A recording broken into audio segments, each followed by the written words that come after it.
నటసింహం నందమూరి బాలకృష్ణ ప్రధాన పాత్రలో ప్రతిష్టాత్మకంగా తెరకెక్కిన చిత్రం గౌతమిపుత్ర శాతకర్ణి. క్రిష్ దర్శకత్వంలో రూపుదిద్దుకున్న బాలయ్య 100వ మూవీ టీజర్ దశ నుంచే సంచలనం సృష్టిస్తోంది.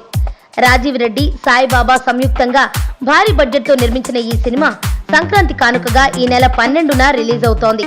ఈ సందర్భంగా గౌతమిపుత్ర శాతకర్ణి చిత్రంలో ఆకర్షించే అంశాలపై ఫోకస్.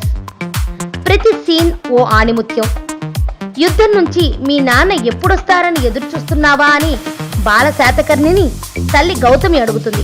అప్పుడు ఆ యువరాజు ప్రజలెందుకు కొట్టుకుంటున్నారమ్మా అని ప్రశ్నిస్తాడు. ప్రజలు కొట్టుకోవడం లేదు, అధికారం చెలాయించడానికి పాలకులు కొట్టుకుంటున్నారు అని బదులిస్తుంది. ఇన్ని రాజ్యాలు కాకుండా ఒకే రాజ్యంగా ఉంటే గొడవలు ఉండవు కదా అని చెబుతాడు. గణరాజ్యాలను ఒక్కటిగా చేసే వీరుడు పుట్టాలి కదరా అని అమ్మ చెప్పగానే నేను పుట్టాను కదా అని శాతకర్ణి ధైర్యంగా చెబుతాడు. ఈ సన్నివేశం చదువుతుంటేనే ఒళ్ళు పులకరిస్తుంది కదూ. ఈ సీన్తోనే చిత్రం ప్రారంభమవుతుంది. ఇలాంటి అనేక సన్నివేశాలు ఈ దృశ్య కావ్యంలో ఉన్నాయి. రియల్ స్టోరీ 33 గణరాజ్యాలుగా ఉన్న భారతాన్ని ఏకం చేసిన యుద్ధవీరుడు శాతకర్ణి.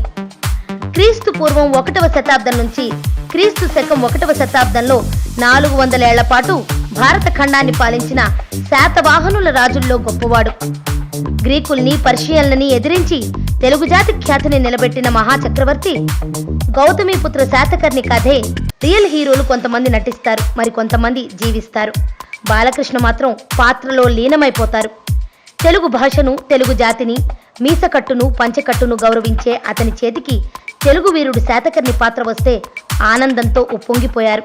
తన తండ్రి ఎన్టీఆర్ ఆశీర్వాదంతో కథ తనకి వచ్చిందని భక్తితో, శ్రద్ధతో ఈ మూవీని ఒక యజ్ఞంలా రోజుకు 15 గంటలు శ్రమించి 79 రోజుల్లో పూర్తి చేశారు.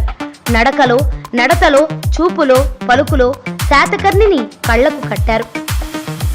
కబీర్ బేడి నటసింహ బాలయ్యకు ఎదురుగా నిలబడే ప్రతి కథానాయకుడు అంత బలంగా ఉండాలి. అందుకే డైరెక్టర్ క్రూరుడైన సహపానుడి పాత్రకు బాలీవుడ్ నటుడు కబీర్ బేడిని తీసుకున్నారు.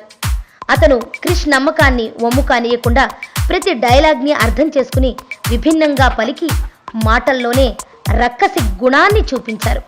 బాలకృష్ణతో పోటీపడి నటించారు హేమమాలిని. అలనాటి హీరోయిన్ హేమమాలిని ఈ చిత్రంలో రాజమాత గౌతమి పాత్రను పోషించారు. ఈమె గతంలో పాండవ వనవాసంలో నర్తకి పాత్రలో కనిపించారు. ఆ తర్వాత శ్రీకృష్ణ విజయంలోనూ నటించారు. ఈ 2 మహానటుడు నందమూరి తారక రామారావు చిత్రాలే.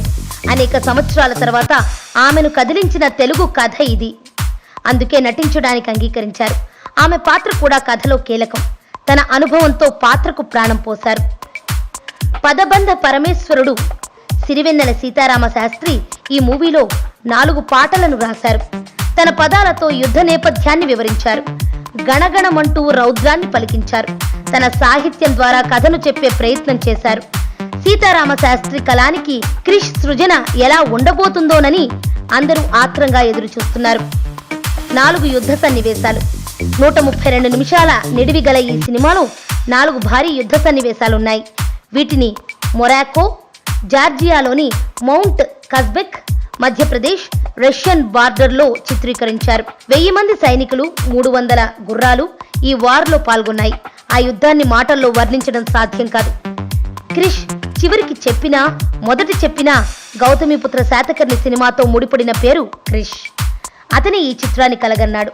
కలగనడంతోనే ఆగిపోకుండా శోధించి మధించి కథను సిద్ధం చేసి వెండితెరపై ఆవిష్కరించారు.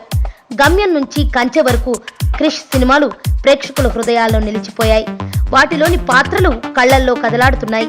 అటువంటి దర్శకుడు మెగాఫోన్ నుంచి వచ్చిన ఈ చిత్రం తెలుగు జాతి ప్రజల మనోపలకంపై ముద్ర వేసుకోవడం ఖాయం. శ్రియా శరణ్ నటన, చిరంతన్ భట్ సంగీతం, సాయి మాధవ్ బుర్రా మాటలు, విఎస్ ఘనశేఖర్ కెమెరా పనితనం, ఇలా 1-2 ఎన్నో విశేషాలను గౌతమిపుత్ర శాతకర్ణి మూవీ తనలో నింపుకుంది. చరిత్రను లిఖించడానికి వస్తోంది. ఆదరిద్దాం, ఆస్వాదిద్దాం, ఆశీర్వదిద్దాం. సాహో శాతకర్ణి.